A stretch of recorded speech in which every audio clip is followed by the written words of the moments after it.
இங்க பாத்தீங்கன்னா ரூட் அதான் நான் சொன்னேன் இல்லையா, ஓஎஸோட ரூட் பார்த்துதான் இந்த ஸ்லாஷ். ஓகேவா, அப்புறம் வேறு ஸ்லாஷ் www/html. ஸோ இப்போ நம்ம மொத்தமா 3 டேரக்டரிக்குள்ள இருக்கலாம். இப்போ நான் ஒரு ஸ்டெப் நான் பின்னாடி போனோம்னா நான் என்ன பண்ணலாம் அப்படின்னு பாத்தீங்கன்னா இந்த டாட் யூஸ் பண்ணலாம்.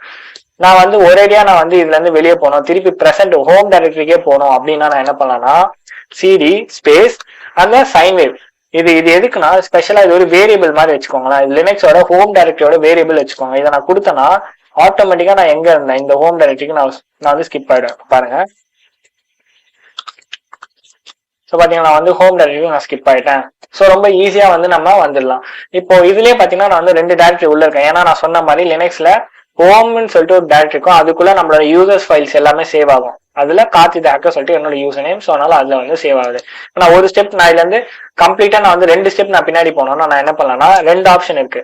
ரூட் டைரக்டரி ஓஎஸோட ரூட் டைரக்டரி கால் பண்ண